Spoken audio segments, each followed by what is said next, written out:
Hello hi மக்களே, எல்லாம் எப்படி இருக்கீங்க? நல்லா இருக்கீங்கன்னு நம்புகிறேன். நான் ரொம்ப நாளுக்கு அப்புறமா யூடியூப்பில் கொஞ்சம் லாங் வீடியோஸ்லாம் போடலாம் அப்படின்னு சொல்லிட்டு நான் டிசைட் பண்ணியிருக்கேன். நீங்கள் என்ன நினைக்கிறீங்க அப்படின்னு கமெண்ட்டில் சொல்லுங்கள். ஆல்ரெடி நீங்கள் எனக்கு நிறைய அன்பு கொடுத்துருக்கீங்க, இனியும் நிறைய கொடுக்கணும் அப்படின்னு சொல்லிட்டு நான் கேட்டுக்கிறேன். இந்த மாதிரி இன்ட்ரெஸ்டிங்கான என்னோடய வீடியோஸ் நீங்கள் பார்க்கணும் அப்படின்னா என் சேனல் சப்ஸ்கிரைப் பண்ணி வச்சுக்கோங்க. இன்றைக்கி என்ன பார்க்க போகிறோம் அப்படின்னு சொல்லிட்டு பார்க்குறதுக்கு முன்னாடி இது எனக்கு எவ்வளோ தேவை அப்படின்றது நான் சொல்லிடுறேன். 2019 தான் நான் லாஸ்ட்டாக மொபைல் சேஞ்ச் பண்ணேன். S10+ வாங்கினேன். அப்போ இருந்து இப்போ வரைக்கும் நான் மொபைல் பெருசாக சேஞ்ச் பண்ணலை. ஏன்னா ஒரு சில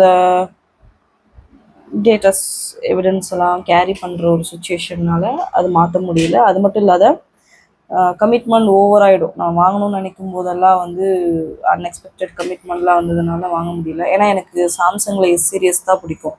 வேறு எந்த மொபைல், ஐஃபோன் வேறு சரி பரவாயில்ல, டெம்பரவரி இது யூஸ் பண்ணலாம் அப்படின்னு சொல்லிட்டு நான் சாட்டிஸ்ஃபைட் ஆக மாட்டேன். S10+ ஓகே, அதுக்கு அடுத்த வருஷன்னா கூட பரவாயில்ல, எனக்கு வேறு வேண்டாம் அப்படின்ற முடிவில் இருந்ததுனால நான் பண்ண முடியல. ரீசெண்ட்லி அந்த ஃபோன் எனக்கு ரொம்ப ஹேங் ஆகிடுச்சு, யூஸ் பண்ண முடியல, வீடியோஸ் எடுக்க முடியல, ஹீட் ஆகிடும், அந்த மாதிரி ப்ராப்ளமாக இருக்கும்போது ஃபைனலி S23 Ultra எனக்கு கிடச்சிது. அது என்னோடய லவ் ஒன் கிட்ட இருந்தது எனக்கு கிஃப்ட் வந்தது. ஸோ அதுக்கு அந்த கேமரா ப்ரொடெக்ட் பண்ணுறதுக்கு கொஞ்சம் கவர்ஸ், ஏன்னா S10+ S சீரியஸ்லாம் நீங்கள் பார்த்தீங்கன்னா அந்த மொபைல் எட்ஜாக இருக்கும், லேஸாக அடிச்சதுன்னா கூட டிஸ்பிளே போயிடும். ஆல்ரெடி S10+லாம் நான் 3 வாட்டி டிஸ்பிளே உடச்சிருக்கேன். ஃபோனோட பாதி ரேட்டு கேட்பாங்க டிஸ்பிளே மாற்றுறதுக்கு, குறைஞ்சது 20,000 25,000 அந்த மாதிரி எடுத்து வைக்கணும்.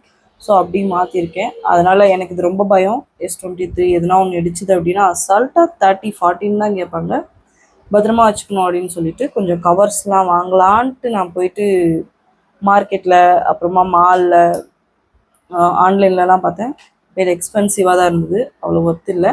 நான் நிறைய அடிக்கடி ஃபாரின்ஸ்லாம் போகிறனால அங்கேயே நான் வாங்குவேன், அங்கே வாங்கிக்கலாம் அப்படின்ற மாதிரி நான் வாங்காமல் இருந்தேன். அப்போது நான் மொபைல் சேஞ்ச் பண்ணது ரொம்ப ஹாப்பியாக இருந்த ஒரு பர்சன் யார் அப்படின்னா, எனக்கு ஒரு தம்பி இருக்கான். அவன் எப்படின்னா, அவன் ஸ்ரீலங்கா, கடல் கடந்து, இனம் கடந்து, மதம் கடந்து, அப்பா அம்மா different, brother sister different, mother father அப்படிங்கிற மாதிரி அவன் என் தம்பியே தான். தம்பி மாதிரியெல்லாம் இல்லை, தம்பியே தான். அவனை எனக்கு 2016 தெரியும். மொபைல் மாற்றிட்டேன்டா அப்படின்னு சொன்னதுமே அவன் தான் ஹாப்பி, ரொம்ப சந்தோஷம். அக்கா அந்த ஃபோனை வச்சுட்டு பழைய கலவி ஆயிடுச்சு, அதை வச்சுட்டு நீ இவ்வளோ நாள் சமாளித்ததே பெரிய விஷயம். நான் உனக்கு கொஞ்சம் இந்த கவர் எல்லாம், மொபைல் கவர்ஸ் எல்லாம் நான் தரேக்கா, நீ வாங்கிடாத அப்படின்னு சொல்லிட்டு எனக்கு 2 கவர். அப்புறமா நான் இது ஃபோனில் தான் எடுத்துகிட்ருக்கேன், இந்த வீடியோ கேமராவில். அந்த ஃபோன் பென் ப்ராப்ளமோடு வந்திருந்தது. ஸோ அதுக்கு பென்னு, அப்புறமா கேமரா ப்ரொடெக்டர்லாம் அனுப்பி வச்சிடலாம்.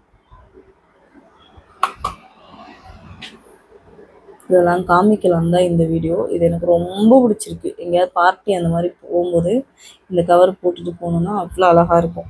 ஃபோனை பார்க்குறாங்களோ இல்லையா, அந்த கவர் தான் பார்ப்பாங்க. இன்னொன்று எனக்கு பர்பிள் கலர் பிடிக்கும். ஸோ பர்பிள் கலரில் இருக்குது, நல்லா இருக்குல்ல. அப்புறமா பென்னு நான் இன்னும் யூஸ் பண்ணி பார்க்கல. இது கேமராலாம் நீங்கள் பார்த்தீங்க அப்படின்னா கொஞ்ச நாள் ஒரு மாதிரி ஸ்க்ராட்ச் ஆகிட்டு அழுக்கு படிஞ்சிட்டு வீடியோலாம் ப்ராப்பராக இருக்காது, ஒரு மாதிரி மங்கலாக இருக்கும். நம்ம இந்த மாதிரி கேமரா ப்ரொடெக்டர் வாங்கி ஒட்டி வச்சிட்டோம் அப்படின்னா, எல்லா ஃபோனுக்கும் இருக்கா என்னன்னு தெரியல, ஐஃபோனுக்கு இருக்குது, இந்த சாம்சங் கொஞ்சம் ஒரு சில ஃபோனுக்கு இருக்குது. ஸோ இதுக்கு அமைச்சிருந்தான் இந்த மாதிரி ஒட்டி வச்சிட்டோம் அப்படின்னா, ஒரு வேளை அது ஸ்க்ராட்ச் ஆச்சு, அழுக்குப்பட்டுச்சுன்னா இதை நம்ம பிடிங்கி போட்டு இது மாதிரி வேறு வாங்கி ஒட்டிக்கலாம். கேமரா சேஃபாக இருக்கும். இது ரொம்பவே யூஸ்ஃபுல் ப்ராடக்ட். இது எனக்கு ரொம்ப தேவைப்படுற ஒரு சுச்சுவேஷனில் வாங்கியிருக்கான். இது மட்டும் இல்லை, அவன் 2016 இப்போ வரைக்குமே நிறைய கிஃப்ட் கொடுத்துருக்கான். நிறைய கிஃப்ட் மட்டும் இல்லாத, ரொம்ப லோவாக இருப்பேன், ரொம்ப டவுனாக இருப்பேன், விடுமகாக்கா பார்த்துக்கலாம். என்னோட இன்னொரு நேம் நிறைய பேருக்கு உங்களுக்கு தெரிஞ்சிருக்கும், நிறைய பேருக்கு தெரியாது, மகா. என்னோட ரொம்ப ஃபேமிலி க்ளோஸ் ஃப்ரெண்ட்ஸ் எல்லாருக்குமே என்னை மகாவை தான் தெரியும். ஸோ அவங்க எல்லாம் என்னை மகான் தான் கூப்பிடுவாங்க. அவன் விடு மகாக்கா, பார்த்துக்கலாக்கா, உனக்கு ப்ரேயர் இருக்குக்கா, நான் பண்ணுறேங்க்கா, சரியாயிடும்க்கா. ஒரு சில வார்த்தைகளாலே என்னோட ஒன் பிரதர்ஸ் கூட சொன்னது கிடையாது. அவன் எனக்கு நிறைய சுச்சுவேஷனில் இந்த மாதிரி சப்போர்ட்டிவாக இருந்திருக்கான். இப்போ ஃபேமிலி ஃப்ரெண்டாகவே ஆயாச்சு. அவங்க அம்மா, சிஸ்டர் எல்லாருமே நாங்கள் பேசிப்போம். நிறைய வாட்டி நான் அங்கே போகணுன்னு நினச்சிருக்கேன், ஸ்ரீலங்கா. அவங்க இங்கே வரணும்னு நினச்சிருக்காங்க. நடுவில் லாக்டவுன், ஸ்ரீலங்காவில் க்ரைசஸ், அப்புறம் மிடில் ஈஸ்ட்டில் ஒரு ப்ராப்ளம் வந்துச்சு. ஒவ்வொரு வாட்டியும் தட்டி போயிடுச்சு, போக முடியல. கண்டிப்பாக இந்த வருஷம் நான் போகணும்னு டிசைட் பண்ணி வச்சுருக்கேன். கடவுள் கையில் தான் இருக்குது. அவன் முஸ்லீம், இன்னைக்கு பக்ரீத் பெருநாள் இல்லையா? ஸோ நேற்று வந்து கத்தார்லேருந்து என் ஃப்ரெண்டு ஒருத்தர் ட்ராவல் பண்ணாங்க. அவங்கக்கிட்ட கொடுத்து அனுப்பிச்சான். ஸோ அவங்களோட பெருநாளில் எனக்கு இந்த கிஃப்ட் கிடச்சிருக்கிறது ரொம்ப ஒரு பாக்கியமாகவே நான் நினைக்கிறேன். என்னால் இப்போதைக்கு அவனுக்கு எதுவும் அனுப்ப முடியல, என் ப்ரேயர்ஸ் தவிர. என் ப்ரேயர்ஸ் அன்பும் அவனுக்கு எப்போவுமே இருக்கும். இந்த ரிலேஷன்ஷிப் வந்து எந்த கண்ணுப்படாமலும் சாவுற வரைக்கும் வேணும் அப்படின்னு. ஏன்னா ஒரு சில விஷயங்கள் டக்கு டக்குன்னு கிடச்சிரும். இந்த மாதிரி உண்மையான அன்பு கிடைக்கிறது அப்படிங்கிறதெல்லாம் சாத்தியமே இல்லை. ஏன்னா கூட இருந்துட்டே குத்துறதுக்கு தான் நிறைய பேர் கிடைக்கிறாங்க. இது வந்து ஒரு ஒரு விதமான அன்பு, ஒரு விதமான இல்லை, ஒரு பயங்கரமான அன்பு. இந்த அன்பு என்னை விட்டு போயிடக்கூடாது. அவனுக்காக நான் ப்ரேயர் பண்ணிக்கிறேன். ஈத் முபாரக். எப்பவும் இதே போல் இதே அன்போட இருக்கணும் அப்படின்னு சொல்லிட்டு இந்த வீடியோ. அப்புறம் என்னங்க, பார்க்கலாம். பாய்.